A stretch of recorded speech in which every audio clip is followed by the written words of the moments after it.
Hey, welcome to another episode of SoFly. Before we get started with the episode, we just have to let you know that there was a problem with the microphones. My microphone and Yilma's microphone.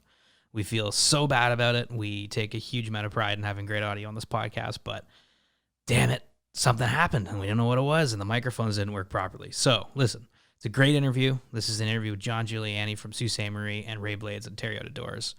We had such a good chat about the fishing and the river and the St. Mary's Rapids. It was such a good chat. So we didn't want to do it again because you can't go back and kind of remake that. But want to let you know that, yes, there is a problem with the microphones. We're sorry. It won't happen next time. But thanks so much for kind of sticking it out with us on this episode. And again, it's mostly John and Ray talking about the amazing fishing trip they had in Sault Ste. Marie. So enjoy the show. And next time, the microphones will be amazing for episode 100. Thanks so much for listening. Now, hey, Bill. Come record the Drift ad. Today's episode is brought to you in part by Drift Outfitters. I'm doing my Captain Radius. Today's episode is brought to you in part by Drift Outfitters, located downtown Toronto, Ontario, Canada. Drift Outfitters is your source of all things fly fishing. From waders to boots to thread and feathers, Drift has it all. Check it out on their website for the latest updates and policies regarding shopping during the pandemic. Curbside pickup for your online orders and phone orders is a great way to get what you need. And their shipping is free across Canada on orders over $100. Visit driftoutfitters.com to learn more. That's driftoutfitters.com.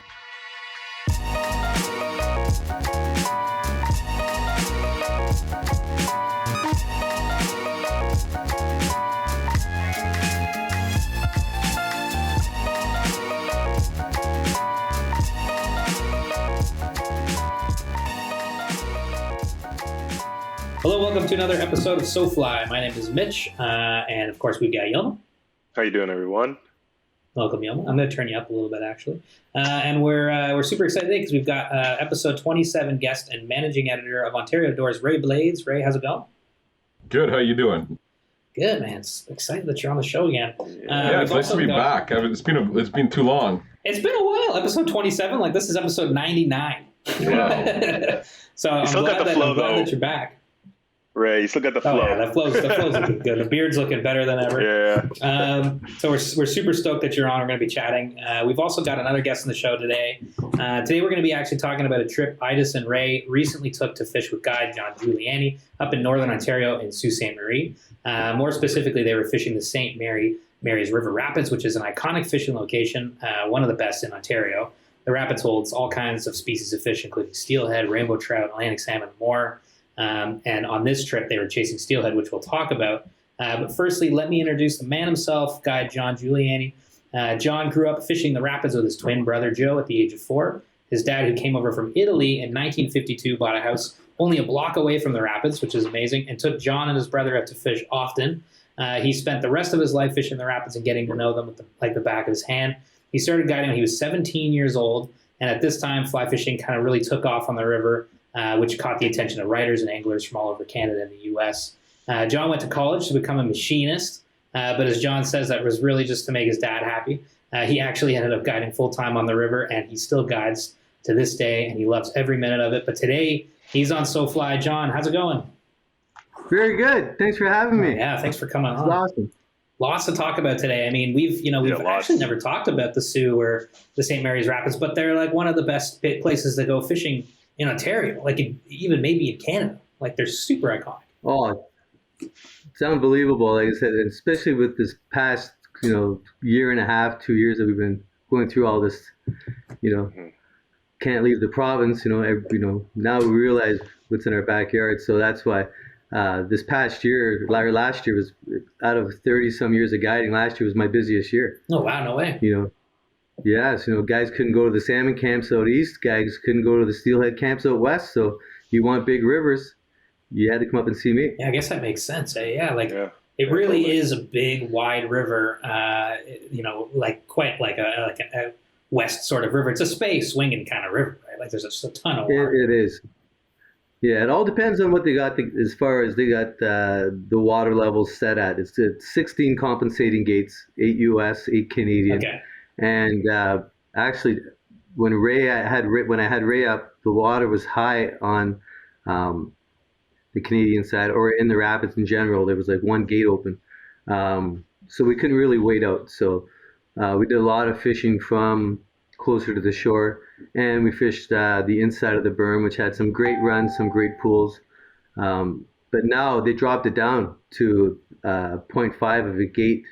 So that's basically their winter setting. Right. So no big ice flows go through and whatnot. But that's because Lake Superior is low. We haven't had any rain up here. So you do that at this time of year and put it down to 0.5 of a gate, you can walk straight, basically right across and fish all the big pools, like right on the American side. So the swinging is definitely phenomenal. Oh man, right on. No, I can dig that. Yeah. Right on. I've always wanted to go up there, and it's thanks for making that a reality, John. And it's I think the thing for me is I've had sort of the rapids have kind of been a bit of an enigma for me, because it's kind of, it sort of seems like you're fishing a river, but there's all this stuff going on about access and the berm and this and that, and it's Sure. And once you kind of get there and fish it for yourself, it all makes sense. But it is kind of one of the most unique setups I've fished in my life, where you have like the main river, and I forget, you know the details much better than me, but it's like what, a couple hundred yards wide there where you're fishing it. Yeah, it's Wow. about it's a couple hundred yards wide, and about a mile long. And it's dropping like 20 feet over about a mile and a half. So it has a serious gradient. And yeah, then that's you what have, Aidas was saying. He was saying like off the berm, it just drops right off. Like you're walking along a concrete wall. It just goes straight down. Yeah, I've saw the pictures of that. It's crazy. it's holding back Lake Superior. So you're getting all that clear, cold fresh water coming out of Superior. So it's gin clear and cold.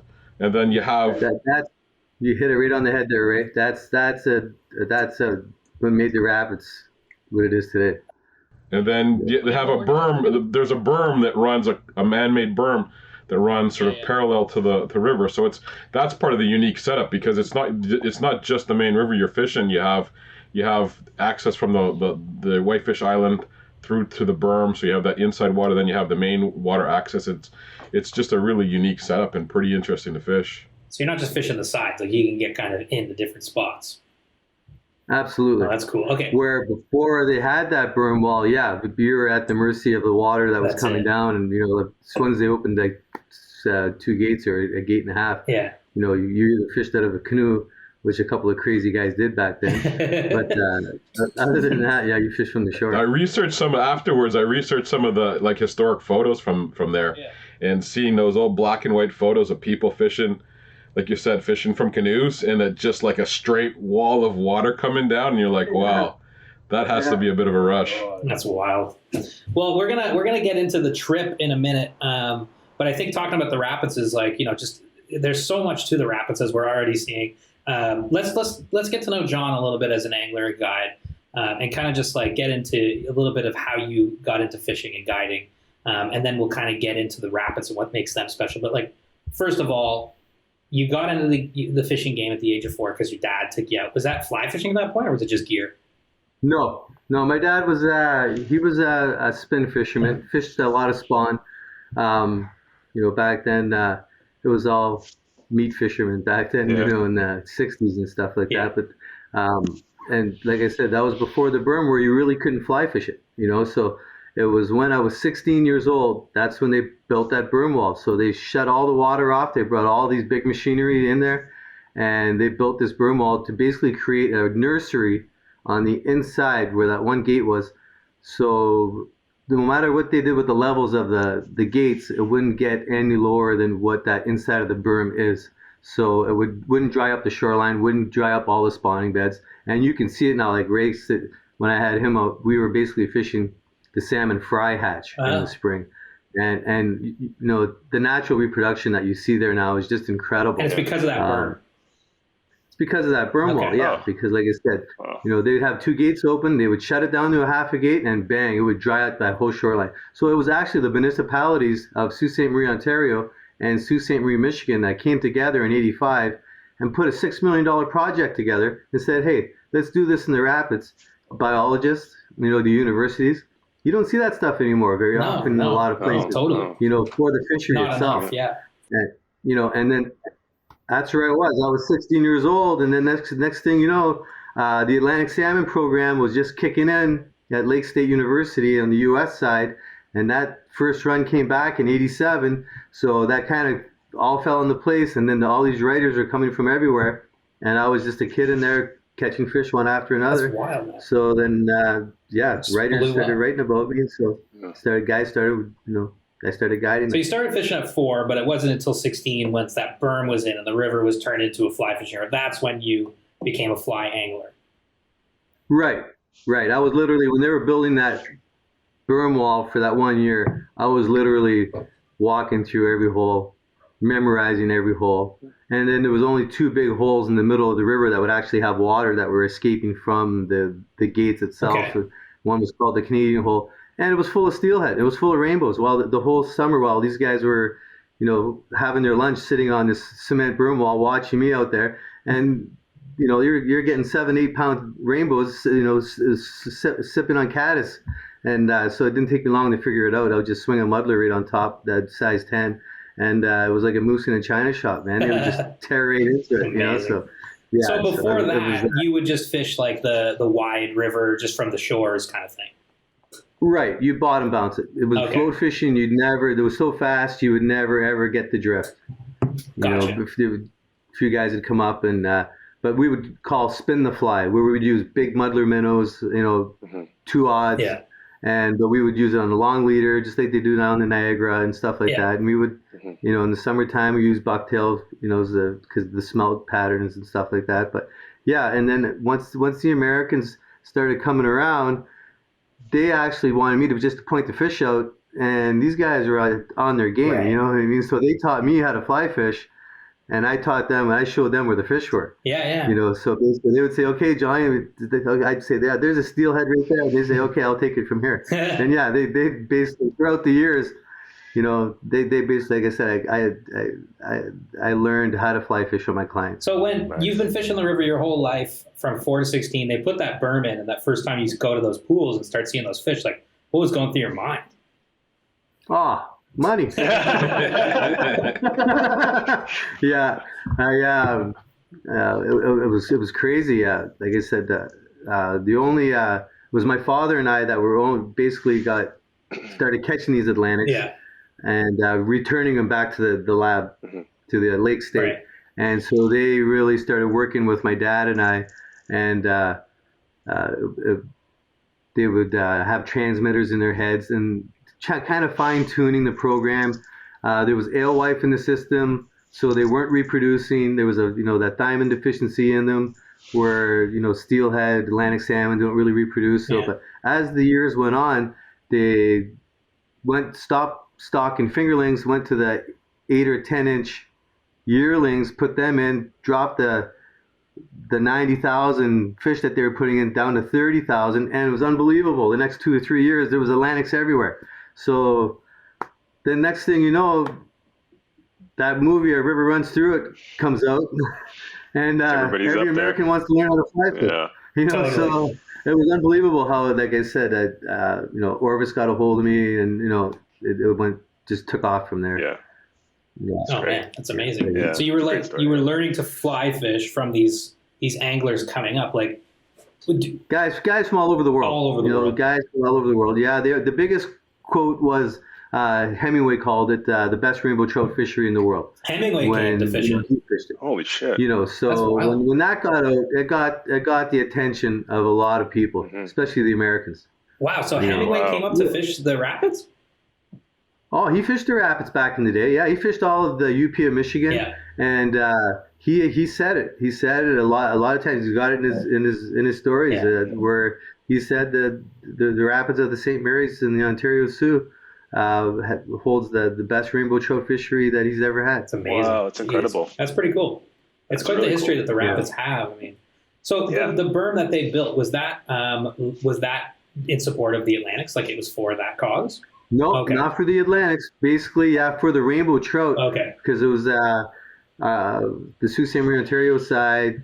There was the rainbow trout division, and that was about a year before the Atlantics was basically introduced. But there was a couple of guys that were biologists from the U.S. side that were keen on the rapids. They called it the St. Mary's Rapids Foundation, and they just got together and they put that money into, creating a nursery. They knew it. They knew that it could be better by the way they would open and close these gates. They would always.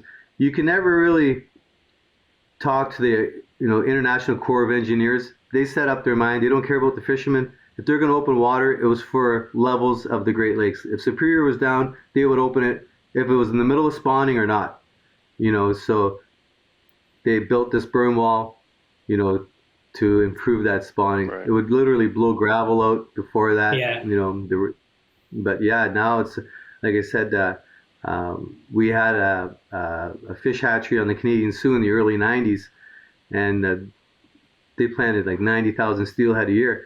But after about 3 or 4 years, because it was municipally run, they kind of shifted their money somewhere else, and they cut that whole hatchery thing out of the way. And I said to myself, man, there goes those, 20 fish days of steelhead that I can be getting. But the wild strains took over. It was unbelievable because that berm wall, the natural reproduction, and the big rainbows that we had, the steelhead runs, that nursery really did it. That's amazing because we always hear of like fisheries declining over time, but like you're saying the fishing was amazing back then. Has it held up? Is the fishery as incredible? The fishing's better. Fishing's better now. It's better now. Yeah, fishing's better now because way back then, all the locals would fish on top of the train bridge, and the train bridge is right at the head of the rapids. Right. And when they're fishing off these train bridges, the limits were 5 trout per angler. And when you're fishing off a train bridge, they would use like a big round hoop net where you would throw it over the edge and, kind of just lure the fish into the net after you caught them on a spawn bag and lift them up. Well, you catch your 5 and then you go home. Keep them and since Wisconsin bought the railway, they shut the fishing for liability purposes off the train bridge. And that was in probably the early 2000s. So like it's unbelievable how I've seen it in the last 15 to 20 years, or it's bounced back. It's just unbelievable, the fishing. Yeah, like it's just bounced back big time. They lowered the limit to 2. Like I said, most people catch and release now. It's the one good thing about social media nowadays. The younger generation really big time. knows how to to go about it the right way. Yeah. It's not the guys of the 50s and 60s anymore that kept everything. Yeah. It's good to see that happening. That's a positive trend at least. Big time. John, do they know if the steelhead are returning there? Like what percentage is coming from, say, Lake Huron? What percentage is coming from Lake Michigan? Or is it you're just kind of guessing? Well, that's just it. We don't know. We have no way of knowing. We have no ladders, no anything like that. We have a camera that at Lake State University's aquatics lab, that's right on the river where they plant the Atlantics, and that shows the Atlantics that where they planted them, where they first coming home back into, and then from there they branch out. But besides that, basically we've done studies throughout the 90s and stuff like that with different biologists, and we found that most of the fish are Huron fish, but we do get some big fish that stray from Michigan. Yeah. From, like I said, 40 some years of me literally fishing hardcore steelhead, I got my 4 biggest steelhead in the last 2 years. Jeez, wow. That were 18 to 21 pounds. So. Wow. Yeah. And has the average size of steelhead grown over the years? Good question.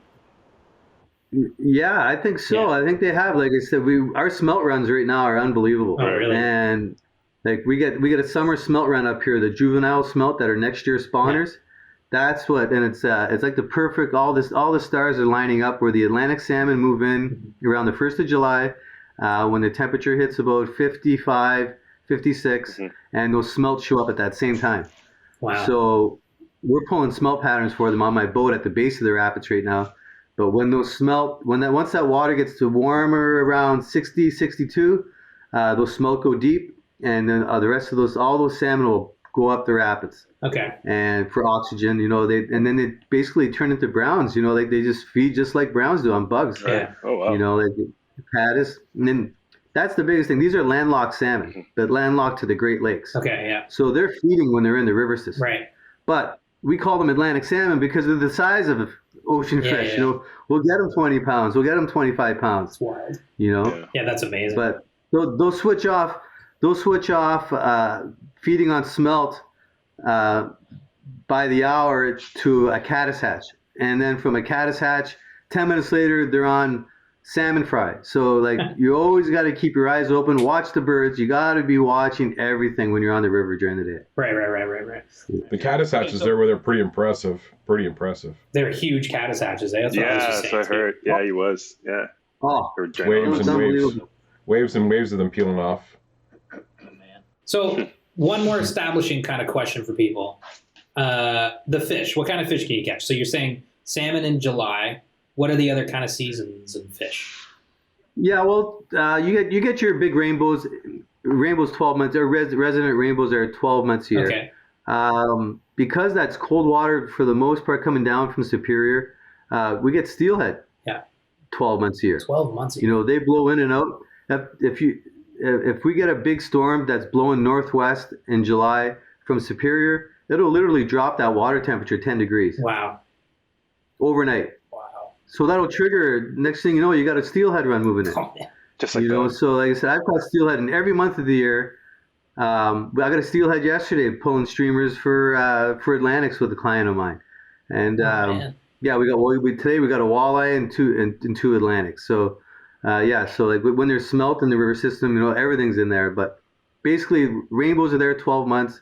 Steelhead are there. Their major runs are spring.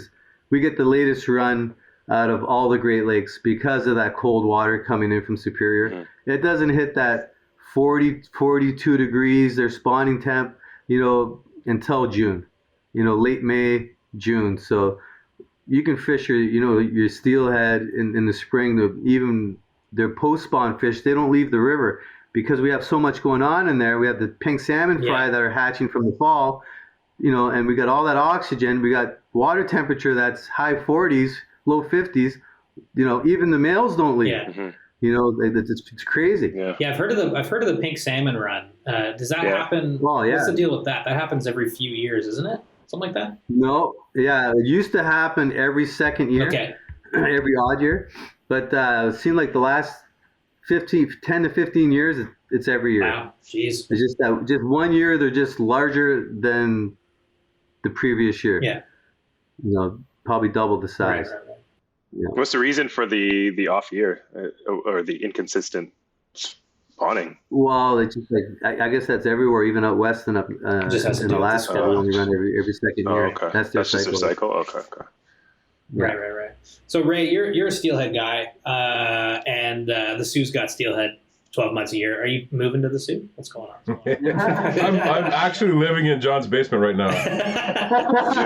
You don't know it, but I am actually living in John's basement. Honestly, right now. I'm thinking of coming up too, man. That sounds amazing. He has me set up with a vise and a pack of material, and I'm just tying off flies, rigging up leaders, and we're going out tomorrow morning. That's a good partnership, That man. sounds great. Yeah, absolutely. I like that.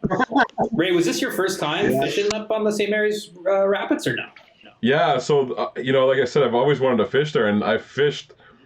Being a steelheader, I fished the steelhead rivers of Superior. Passed through the Sioux and heading up there, and I've never just made a point of just going there and fishing it. So this was my first time actually fishing the Sioux. And what were your first impressions of like the landscape and the river? Like, what does it look like for people that have absolutely no idea about this place? Yeah, it's like I said at the beginning there, it's big water. So you have to, you come to it from the Canadian side, as John was saying. The only sort of land access you have to the rapids is from the Canadian side. You have to walk through some trails to get to the river, and what you come to first is the inside berm water. So when you're on land, you look out, and then you have I don't know how many feet it would be across the berm, John, but I don't know. Yeah. A couple hundred feet across to the berm, and so you have all that water on the inside to fish, and then after you can, there's certain places you can wade out to the berm, and then fish from the other side of the berm back into the land, or fish on the other side of the berm and fish the main river. So it's just like I said before, it's just such a unique setup, and having Johnny there was key because you can kind of look at some stuff and figure it out that there's some structure and everything to it, but it's a greasy wade. It's gin clear water. Like John said, you need a waiting staff. When I was talking to him earlier, you need a waiting staff. You need somebody like John, who has so many years of experience, not only just safety on the river of crossing back and forth, but a number of it, especially the berm water, can be kind of a little bit featureless if you're just sort of looking at it on the surface. It's not. There are some cuts and runs there that are a bit more sort of traditional to figure out, but there's some stuff where it's like, John's like, you stand here, fish there. Those are those spots. Those are the money spots where the fish are going to hold, right? And that comes from how many years on the water, John, right? Just so many. Learning how to cross. I mean, you can cross at obviously different water levels and that, but even getting from the main land out to the berm, there's only a few select places you can cross, at least at the water heights that we were there at. And it's it's the knowledge of knowing the patterns. You're fishing clear water, and John's got a whole system down, which was like really sort of eye opening to. It's traditional swinging flies, but there's a lot of John thrown into it, right? There's a lot of years of knowing, hey, I can do this and get away with that, and you can do this and get away with that, and his fly selections, like changing him up from the life stages of the insects and the bait fish, and having different sizes and changing it up through the life cycles of those, and all those years of experience of knowing different shades and colors. It was just invaluable. Yeah. Thank you. Yeah, that was great. Yeah, that was great. It sounds like two things then. Like it sounds like the rapids are kind of a key place to have a guide, have John come out, because one, it can be precarious and dangerous to fish. Yeah, because I was just about to say that. I was looking at pictures. I'm like, I couldn't go there by myself. No way. Sure, I'd catch fish, but not. You know what I mean? Like I would drown. You would catch I'm like 4 fish, feet man. tall. I would float away. It'd be awful. But then two, John knows like the river like the back of his hand. He knows, the hatches, like you're saying. Like what kind of flies were you guys using on the trip? Like John, are these like your own patterns or? Are we allowed to even talk about that sort of stuff in public, John? I don't even know if that's sort of like. I thought it was embargoed or something like that. Yeah, hey, it can be top secret stuff. It's all good. I got to look through all his fly boxes, but he was giving me the eye at the time. No pictures. No pictures. Yeah. I heard. I just was describing some flies, and he was just like, I can't say no more. It's like a secret recipe, you can't give that stuff away. Yeah, you can't. Basically, like I said, once June hits, it's all the fry hatch, right. and you got to match those fry, the Chinooks, the pinks. Pinks don't stick around. As soon as they hatch, boom, they're gone. Right. Mm-hmm. They take off from the river, and so it's basically matching that Chinook, that baby Chinook. By every second day, it's going to grow that that eighth of an inch, and they clue in on that. And they get a little more bolder, and they'll get a little more closer to the current. So that's where your line management comes in.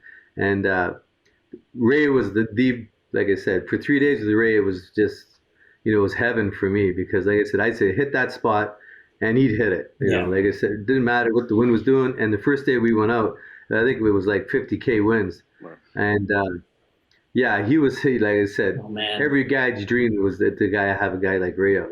Absolutely. Great angler, great guide. I mean, that's a great recipe right there. For a good couple days. What was the fishing like those days? Like you're saying, it was windy. Like, was it kind of tough fishing because of the weather, or? The toughest thing was it was the first day of the caddis hatch. So, we're swinging flies, and sure, we could have went to an indicator and put a couple of caddis emerges on, but that's not our style. Yeah. Mm-hmm. So we want to fish a fry hatch, and swinging. And in case early run Atlantics come in, they want the meat. They're gonna go right to the salmon fry. I've known that from experience, and post-spawn steelhead, steelhead that have been post-spawned since April, they're still in there, so they're like summer fish now. Right. The water temperature is in the 50s, so it's like when they hit, they're hitting like a freight train.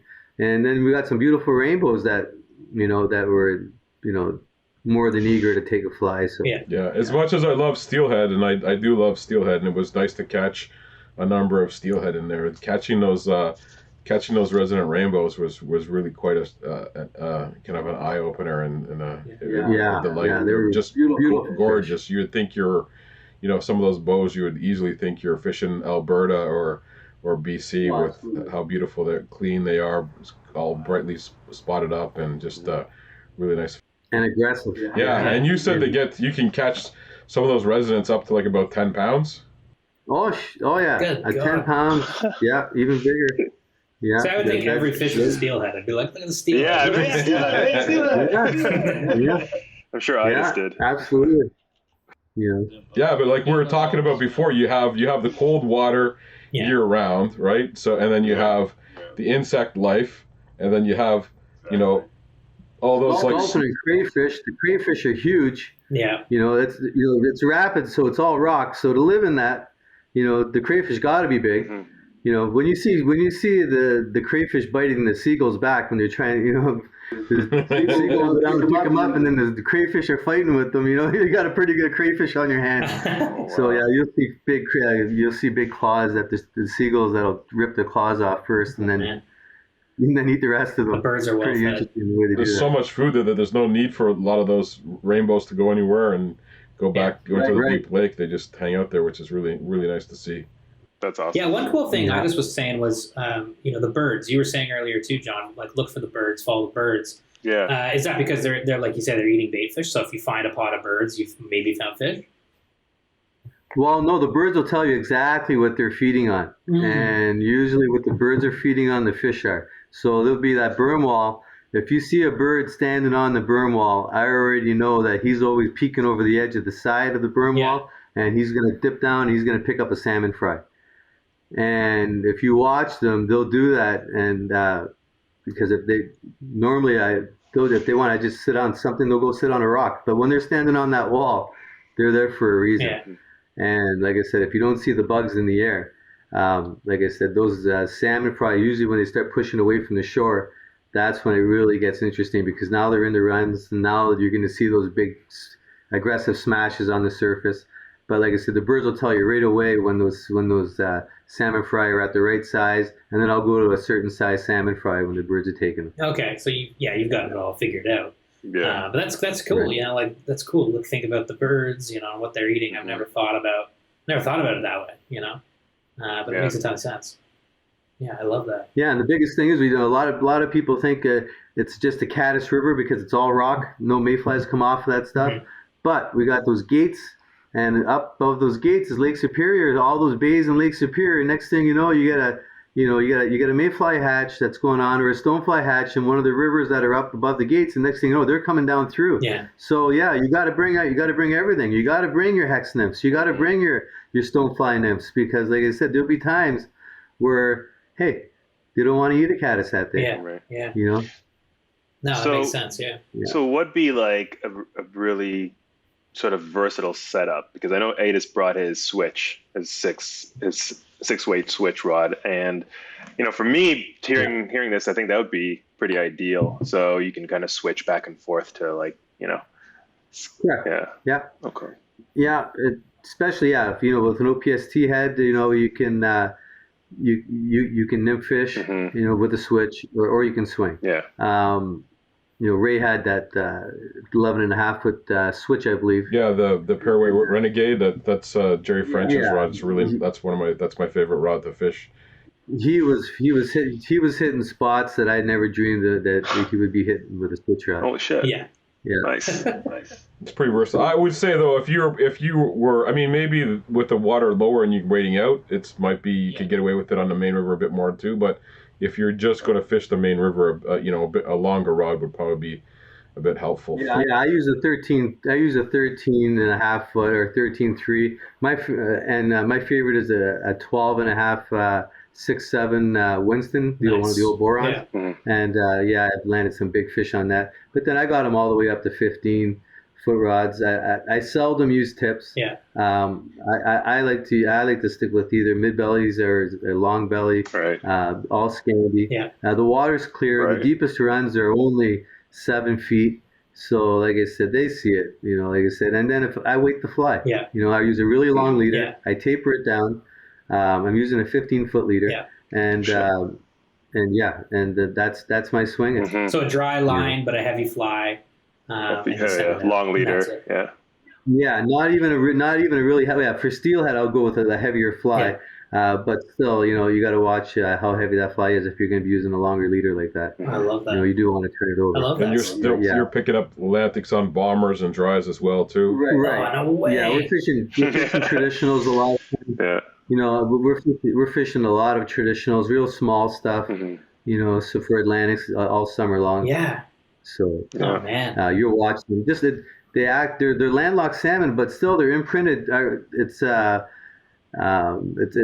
strains from Maine, and so they have the imprint of an ocean fish where they'll come and boil behind it, and you gotta wait till they go back into their position and wait again, and it's great. Yeah. Man, bombers on a Scandi line, 12-foot rod, and your dry fly fishing for Atlantics, basically. That's amazing. That sounds awesome. What are we doing? Let's go right now. Yeah, it's been great. Yeah, I was there just as the start of the Atlantic Salmon Run. So just starting. With a couple were trickling in. It was I think it was about a week later. Yeah. Where a big run came in. Just missed them. Yeah. We're talking next year. We're gonna come up and see you, John. All of us are gonna come up and Oh yeah, man. Right That'd on. be so fun. make an Atlantic trip. That we have to make that happen. That sounds amazing. Like I said, I've been doing a lot on my boat right now because of the amount of smelt that are in the lower river below the rapids. That's where all the big salmon are. So, like I said, just the size of the fish we've been getting, and they're chasing your fly. They're not afraid of anything. When they're chasing bait, they're bait balling salmon up to the surface, stunning the prey right beside the boat. And then if you're stripping your flies through there, I'm literally stripping tandem smelt patterns, and it's crazy. They'll bang right off the side of your boat to hit your fly. Yeah. Oh man. Mm-hmm. Then they're young fish, so even though they're 15 pounds, they're only 3-year-old fish. Yeah. So I still think they have that mentality of being pen fish, where they're all fed at the same time, because you can see it out there. There's smelt everywhere, but when one comes up, the whole place erupts. It explodes up. And they all feed at the same time, and they all get full at the same time. So most of the time, I'm fishing for full Atlantic salmon. I got one there the other day. Took it deep. Had to kill the fish. Opened it up. 24 smelt in its stomach. Wow. So you really gotta, they're just gorging like a hatch or something. Get a fast swing. The faster the better. It's that reaction strike. Yeah. And you can throw all the traditionals you want on top of them. If they're feeding on smelt or if they're full, that's it. Yeah. They're not going to take it. Yeah. You have to. Yeah, you got to get them to coax in the head. Yeah. Fishing from the boat was where we did that for an afternoon. One of the afternoons it was fun. It was interesting. I never done it that. It's a term called harling. They did it. Well, it started in Scotland on the Tay River. Okay. And then it caught on in Norway, and then that's where I picked it up on. And it works great. And what's that style? Like it's swinging from the boat, or like what kind of style is that? Swinging from the boat. Okay. Yeah, I'll get a client with each. If I have two clients, each with a switch rod in their hand, and basically a very light sink tip just to get their fly under the surface, and just run it behind the boat, 20 yards, 15 or 20 yards, and I make big swings with I got a 19-foot Starcraft with a 90 Suzuki tiller. Sweet. So I can turn on a dime when those fish are busting on bait. So I'll turn and then our flies are swinging right into them. And so I get these guys, and then I got these rod holders at the back, fly rod holders. So I'll put my teaser lines out, just like fishing for marlin. Okay, to bring them in. And so I'm trying to bring these fish up. Yeah, so they'll be slapping they'll slap your flies around. If they're full, you can tell they'll chase your flies, but when they turn off at the last minute, I'm saying, these fish are full, so I'll have to double my speed and get them to coax them. That is a crazy technique, and it obviously works pretty well. Yeah. It's like an effective way to fish. Yeah, we're on the boat, and you'll see the turns diving and hitting the bait fish and stuff like that, and then all of a sudden you'll just see the water erupt as a Atlantic comes up and turns on some of the fish and just sprays water. So it's kind of like it's a cross between Atlantic salmon fishing and fishing for tuna at the same time. That's so cool. And the boat Healthy. you take out onto the rapids as well. So all of this takes place in the rapids. No. Okay. The boat fishing is below the rapids. We Just have below. a powerhouse on the Canadian side, and that is a little deeper. It's a little colder water, so it's bringing the bait on that side. So the salmon will go right where the bait is. Gotcha. Still the river, though. It's still the same area river. Yeah, it's only a few hundred yards down from the mouth of the rapids. It's crazy how many fishing opportunities there are in that one little place. So you can fish the rapids, you can fish below. Like, you're not going very far. Is that the only place you No, guys? it's epic. It's all right there. Yeah, it's all right downtown. And you're a walk. Beside the river. Yeah, you're a walk from downtown to Sault Ste. Marie. So that's the crazy thing about it too. It's not like you're as well. And then the second day, was it the second day we went out, John? There was a moose in the in the locks. Yeah. So we came out and there's like a moose. There was a moose swimming down the lock. So wait. Yeah, they locked it in and then they let it out. He didn't tell me right down through town. A moose just fell into the locks, or what's going on? Like, every year. I think it came from the U.S. side up above in Lake Superior, and then it just seen the canal and just swam into the canal. And it got stuck in between the doors. And what happened? They opened it up? Yeah, well, it couldn't get into the door, so it was just trying to basically climb out, and it couldn't climb out. So Parks Canada opened up the doors and kind of locked it through. Right. And the thing just swam down the river? Just kept swimming. Yeah. And found the shore and got out and just started walking. Oh, right on, man. That thing must have been pretty tired. Like, holy crap. Oh, yeah. Needs a break. Might be. Yeah. Jeez.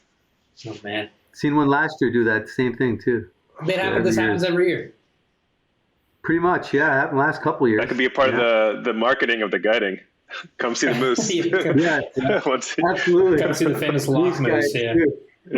Lock moose. I feel like maybe we need to put a fence up or something like that if it's happening every year. Yeah, well, like I said, they got to do something if it's the last 2 years in a row. Yeah. Maybe it's a COVID thing. Maybe they just think they can cross borders. I'm not sure what's going on with this.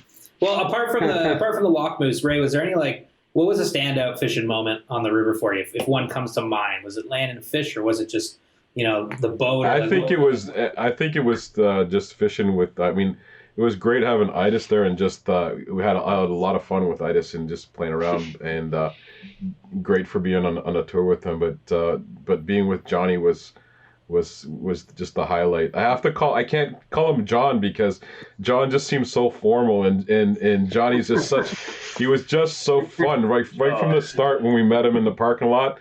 And for all the time there, we're just trading back stories and jokes and talking about tackle, and he talking about some of the more interesting characters we know in the industry, and we're just having so much fun and just learning. One of the things I love about I don't get to fish with guides as much as maybe some other people, but Johnny opens up his fly boxes, and I'm like, beady-eyed looking in there, and he's like, this is really good for this, and that's really good. And then you see all these different permutations. And so he goes, try this. I'm like, I said, you think so? And he's like, oh yeah, this is really good. And I'm like, and you just like, and he's like, then explaining the reasoning behind all this stuff, right? And it's not just like tie on a pink one because I like pink. It's this is a pattern that it's designed specifically for this river, specifically for this time period, right? And just learning that. I think the other fun part was we're fishing down the main river into some big water, and he goes, he goes, as my fly's starting to swing flu, and he goes, stretch off some more line there and just make a cast a bit further. And I'm like, okay. And then he goes, this is a spot where I caught my biggest Atlantic salmon, right? And I'm like, he's going to be too modest to say it. And I'm like, wow, that's nice. What was it like, about, 14 pounds or 15 pounds? And he goes, no. And I go, well, how big was it? And how big was it, John? It was what? Just under 22. Oh, wow. Yeah, 21. Oh my God. So I'm going, yeah, okay, thanks. My knees start shaking a little bit now, and I'm like, he goes, just past those rocks there. See those rocks you're coming out over past there? And I'm like, yeah. He goes, that's where it's going to take. And I'm like, oh. And you're just like anticipating, right? Yeah. And just some lovely water. Oh man. Yeah, man, that was great. That's unreal. That's, I think you hit a good point, Ray. Like, John, you've been guiding Johnny, if I can. Johnny. You've been guiding a long time, and I've actually heard lots of good things about your guiding service before this trip. Even like I know you're a name in the community, and what in your mind do you think makes a good fishing guide? Boy, that's a good question. Separating, I know a lot of guys that have started guiding, but they could not separate themselves wanting to fish, right? As opposed getting the passion of having them fish through their clients. Yeah. And if you can do that, the passion's there, and it'll never leave you. Mm-hmm. Like I said, I'd feel sick to my stomach if I had the clients, and it happens often where I'll have a client that does not know how to spay fish, so I'll take the first cast to show them how to set up the anchor, and I'll bang a 10-pound steelhead. Well, he's all chicklets, he's smiling like crazy. Well, my heart's crushed because I know that if he could have made that swing through there, he would have hit that fish. So, like I said, to make a great guide, you gotta. You got to take him to the kiddie pool first and teach him how to guide, teach him how to cast, and then, graduate him up to the, to where they get a chance. Yeah, it's kind of understanding, like where your client's coming from. I mean, maybe coming at it from the other way, like what do you think makes a good client? Like who's a good person to bring on the water? Who asks a lot of questions. Right. That'll make, If I get a client that's out there Aidas. Wyatt? It's got to be Aidas. Absolutely. Yeah. Great. Yeah, absolutely. Someone that asks. You can't ask a stupid question unless you're going to ask me something like how old's the International Bridge, like the car bridge or something like that. I get questions like that. I don't know. Like I said, ask me something about fishing. That's that. Yeah. Totally.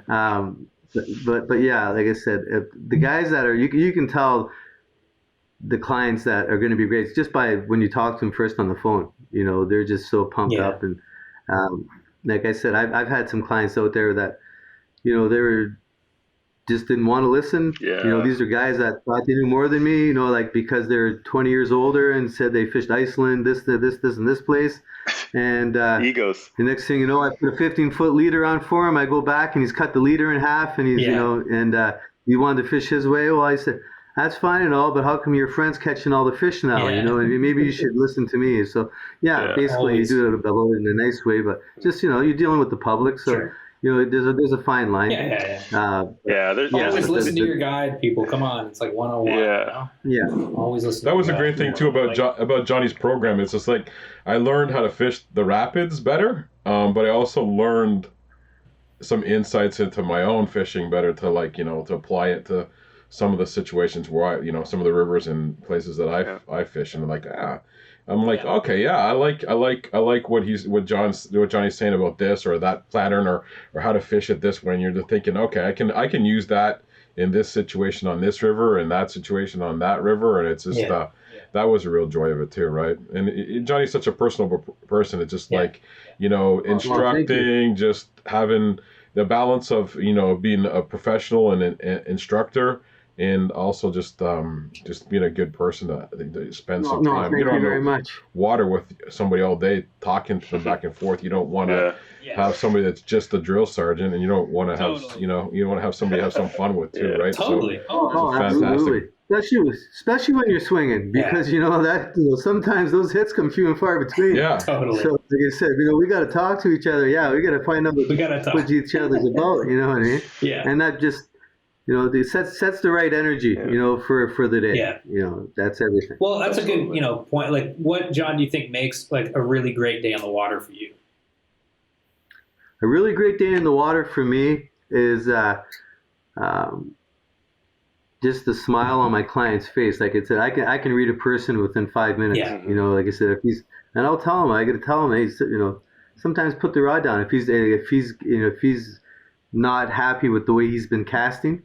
Let's take 5. You know what I mean, and relax a little bit. I can basically read a person, but basically, if my client's happy, the guide's happy. Yeah. It's true. That's what it's all about. Very true. Oh man, I can't. We got to hit the water. This is getting me stoked, man. I just want to go out now. Jeez.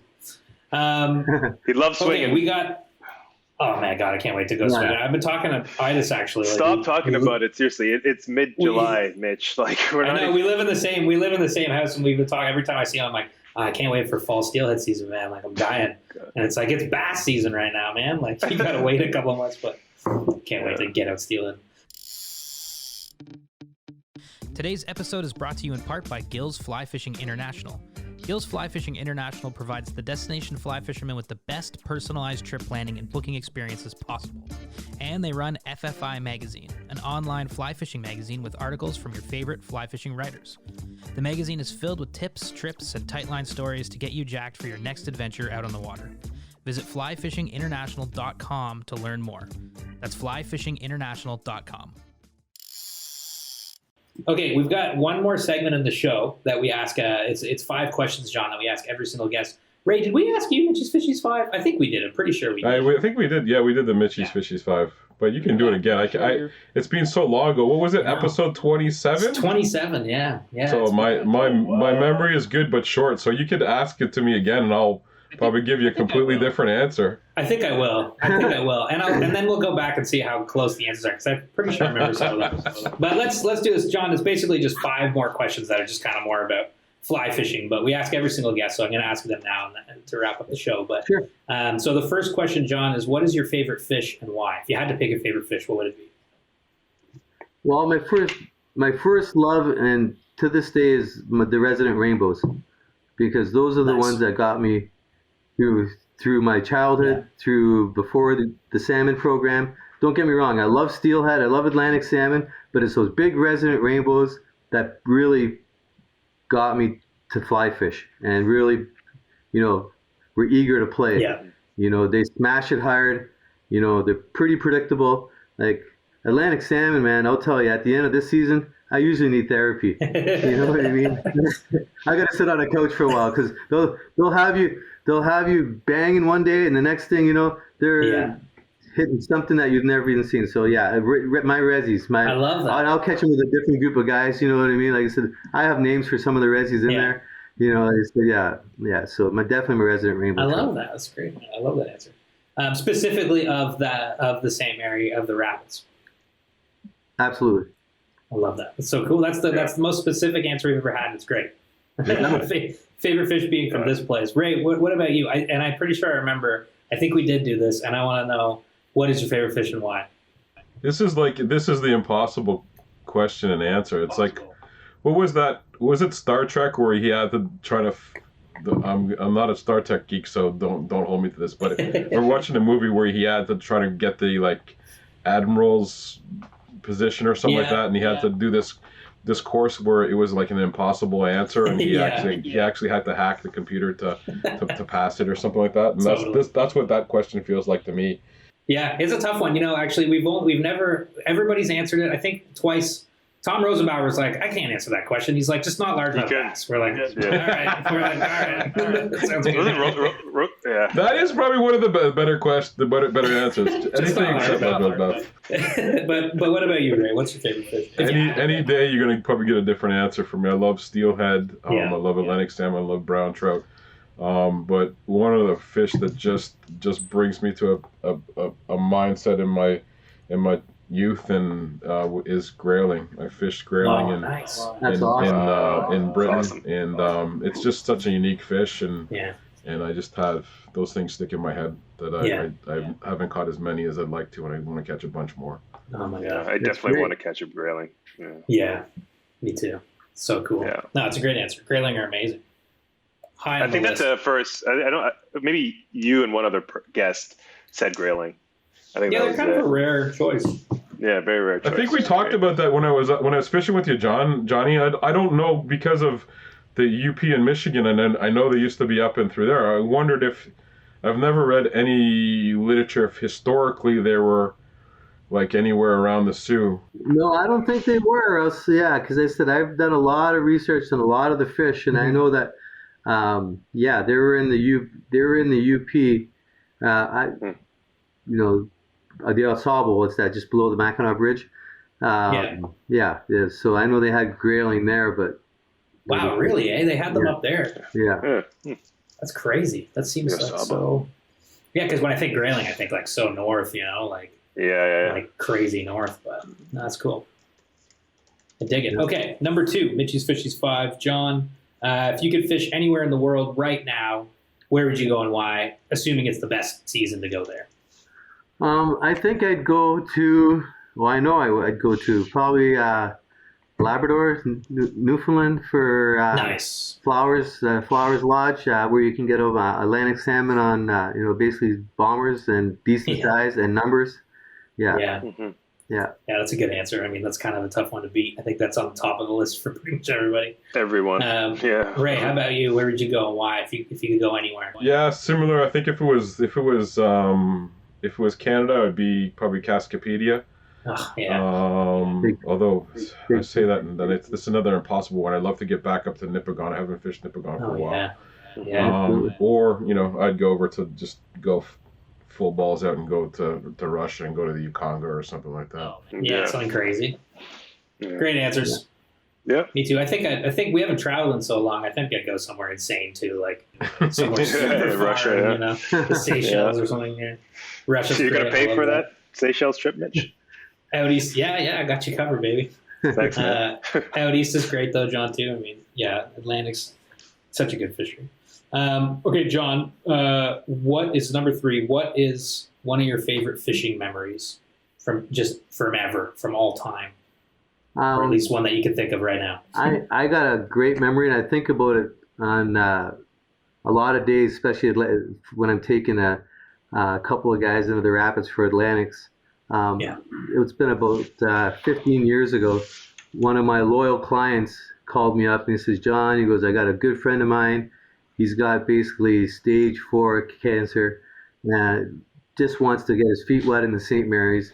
You think you could take us in there for Atlantic salmon? I said, nah, no problem. I'd love to, you know what I mean? So this guy was in rough shape, when he did come up. And we actually got him over to that berm wall, got up on the wall, and as soon as I got all 3 of them up on the wall, they got their bearings straight, to make sure, because the wall's only like 2.5 foot wide, so I wanted to make sure that these guys were somewhat capable of, getting there. So I get up on the wall. I was allowed to walk down to the big Canadian hole, but I took 2 steps and I look in the water and there's 20 Atlantics sitting there. Oh man! Didn't have to go any further. Yeah. It was great. like my father passed away in the year 2000, and it was like he was looking over my shoulder and he said, "John, I'm going to give you a freebie on this one, man." Because I tell you what, man, that guy who had stage 4 lung cancer hit 7 Atlantics in the first 2 hours of fishing. That's awesome. Wow. And I'll never forget it. Story. Yeah, that's amazing. Yeah, that is amazing. See, that's such a fulfilling, that's such an awesome part of your job that you could take somebody to a place and give them that experience. Yeah, it was crazy. It was crazy. Like I said, all the years of guiding, it never happens like that. Never. Yeah. There's usually guys walking up and down the wall spooking fish. You never see fish so holding the spot like that. It was like it was gift wrapped. Yeah. They were daisy chaining each seen other. They were going crazy, man. Like I said, I could have shown a split shot in there, and then they would have ate it. Yeah, it was purposeful. Yeah. I love that. Yeah, It's an awesome memory. Yeah, it was great. I love that. Ray, you got to follow it up with a memory of your own. I can't follow that one up. I know that's a tough one. It's a tough one. Yeah. I do remember. It's sort of slowly coming back to me. I do remember what I told you the first time, and I think the first time was pretty good when we did Mitchy's Fishies 5. But another one that sticks in my mind is a few years ago, hiking into some remote bushwhacking with my brother Brian up into northern BC to fish some steelhead rivers, and just having a phenomenal day. Yeah. And nobody around except you and the fish and a few wolves and the eagles, and raising some fish on dry flies, and just having a whole bunch of runs to yourself, and just standing around and looking at the scenery, and just having a magical day with somebody you really want to spend some time with. I think that was totally one of the top ones too. Absolutely. Yeah, that's Nice. awesome. Yeah. That's an awesome memory too. That's awesome. Those are the best. That's what it's all about, man. It's not about the fish, unless you're catching. If you're not catching fish, it's all about the fish. If you're not catching No, man, I love those memories. Okay, John, number 4, Mitch's Fishies 5 is just simply, why do you fly fish? Like, what do you get out of fly fishing? I tell you what, it's because I've spin fished when I was younger and caught so many fish. It just doesn't do it for me. And like I said, to keep the passion going, when I put a 2-handed rod in my hand, you catching fish or not, it's fun. It's a fun way to fish. So like I said, you get yourself dialed into your casting, or you get your client dialed into their casting. You're looking at moving water, fly fishing, a lot of stuff different stuff is going on. It's not easy. It's challenging, and you don't think of anything else. Yeah. All your problems will go away. Totally.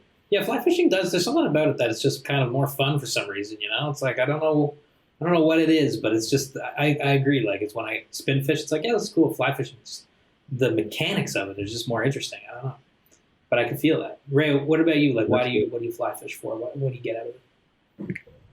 Yeah, I think that's that part. Like John's saying, I think you have to bring more to it, right? I'm not trying to be snobby or elitist about anything. Everybody does their own thing, and whatever they get out of any aspect of fishing is fantastic. But I think there's so many facets to it. Like, you could be into tying traditional Atlantic salmon flies, or you could be into distance casting, or you could be into just perfecting the technique of casting. You could be into etymology. You could be into just matching the hatch and fly tying and that aspect of things. There's so many different aspects. I think just the connection. I think tying your own fly. I think the sort of the zen. And not to get too airy fairy about it, but there is a bit of a zen to the casting and presenting a fly and stuff like that, and then connecting with the fish, right? Totally. And it's just a fantastic excuse to be standing in a river and having some fun. Absolutely. Yeah. No, it's a good point.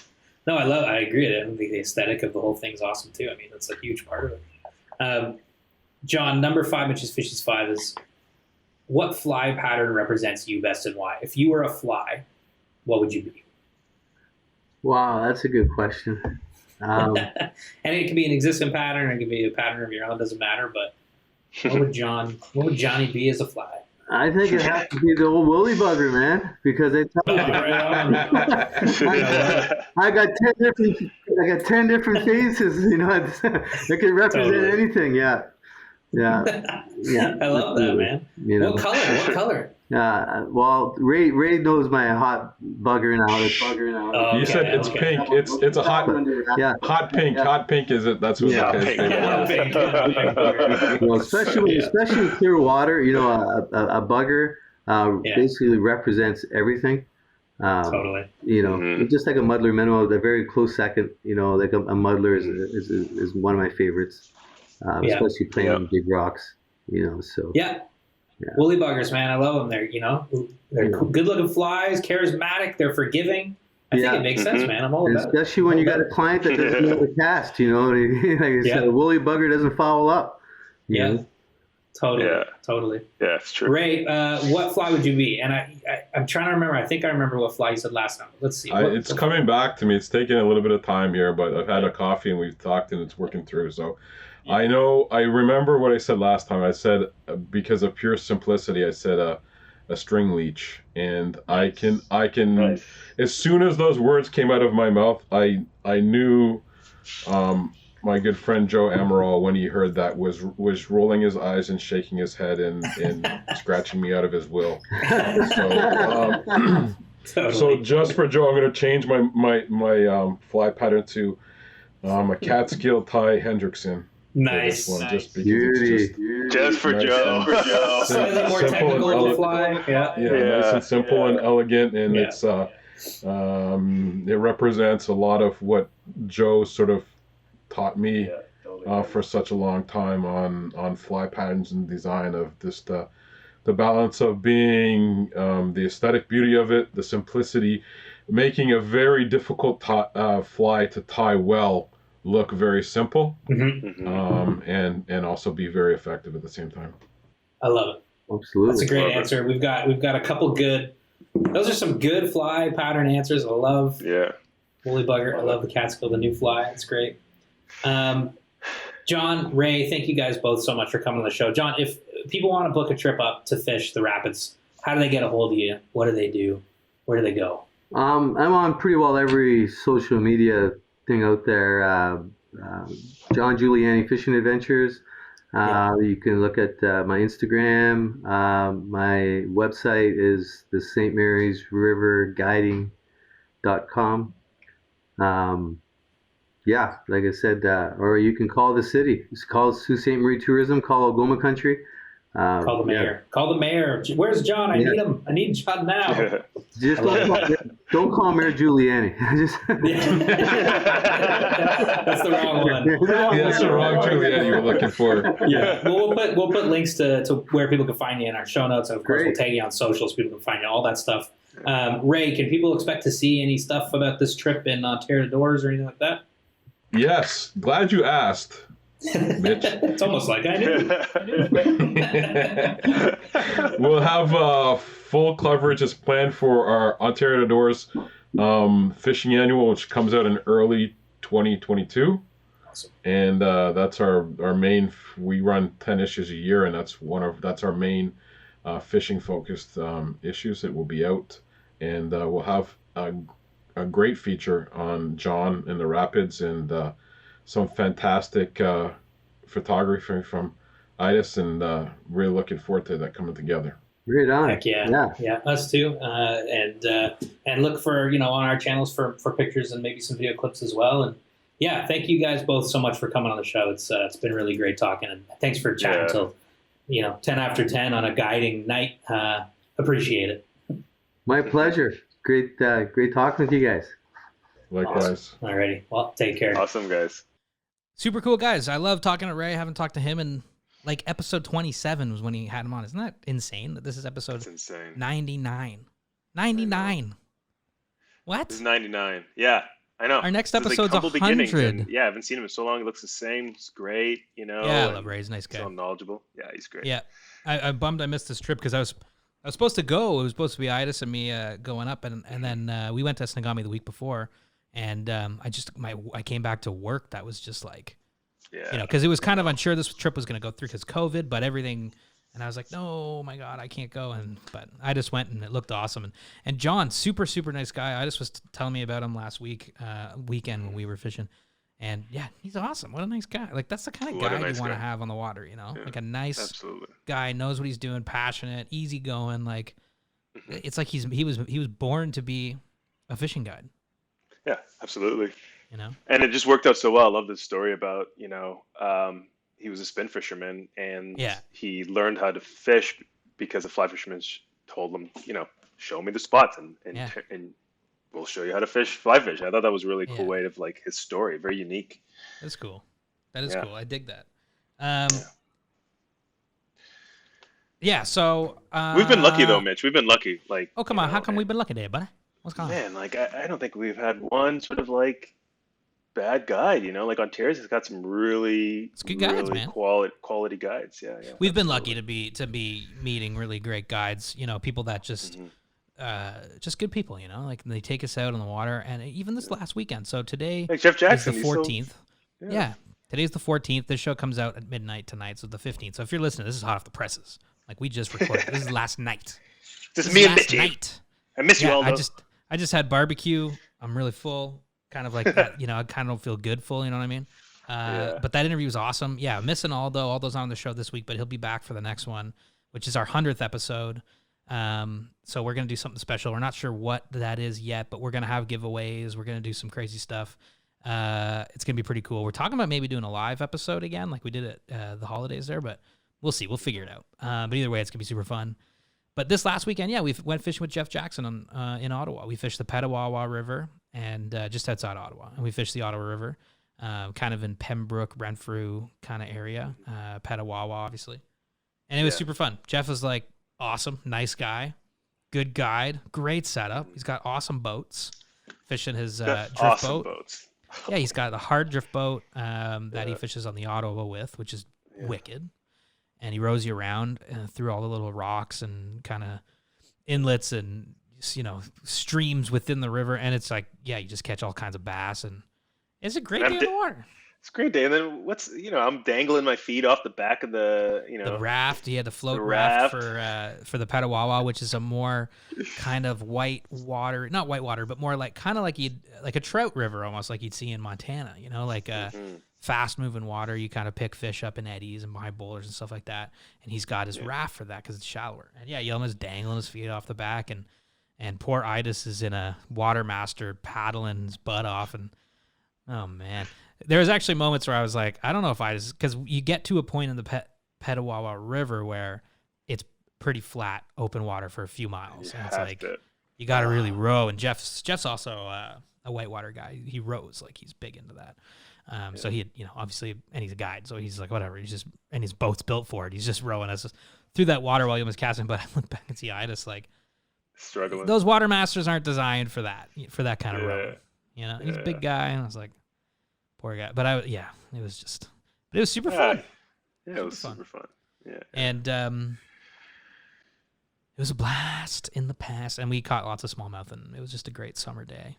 Summer fishing, that kind of thing we've been waiting for since the winter. Yeah, I remember being in the winter and being like, this is brutal. Like, remember like the COVID winter? Like, I was in this room I'm in now, just dying, man. Well, it wasn't so bad. We were able to we got out a couple times. But man, it was a long winter, and we were thinking about bass, and there we were. We were in it. Yeah. Now we're in it. And I can't wait to be, to meet John, fully and get guided up in the Sioux. That'd be great. Whenever that will be. Yeah.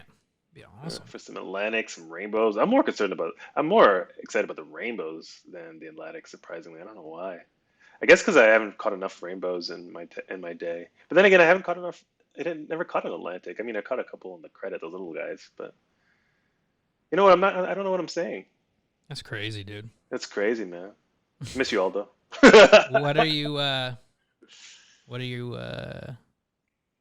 doing this weekend? This weekend's my birthday weekend, man. So yeah, your birthday's right now. Like when people are listening to this podcast, it's your birthday. Yeah. Happy birthday, Yilma. Yeah. Happy birthday, man. Go Yilma. Right on. So what so I got your birthday gift for you, eh? Oh yeah? Yeah, I got you a birthday gift. Cool, man. I don't need anything. It's good to be here tomorrow. You as a friend is good enough, man. Oh, come on now, baby. I got to get you something. It's your 60th. Got to get you something. I know. Hey. Big 60 6-0. new gray hairs. Yeah. Getting there, man. But yeah, hanging out with family this weekend, not fishing. And then the next weekend, actually, I'm taking out a friend of mine from the ad community, the advertising industry that we are in. Carla.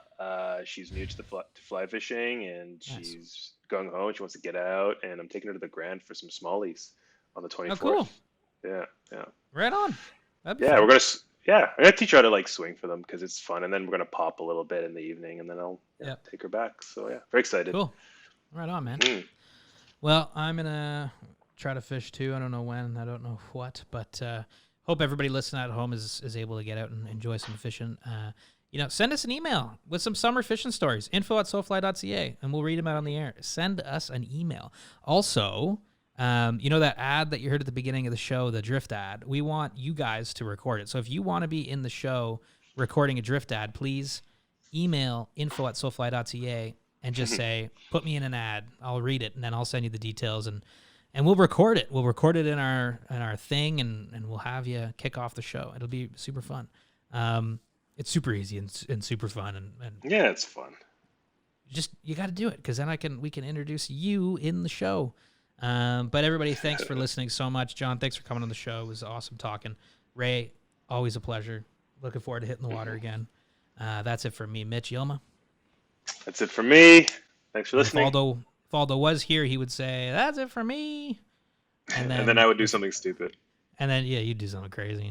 And then that would wrap up the show. Aidas, thanks so much for going on that trip and taking pictures. Check out our social for more pictures from this trip. And everybody at home, thanks for listening. Have a good one. You can find all of our content at sofly.ca. Reach out via email by sending your questions or comments to info@sofly.ca. Find us on Instagram @the SoFly Crew. Thanks for listening.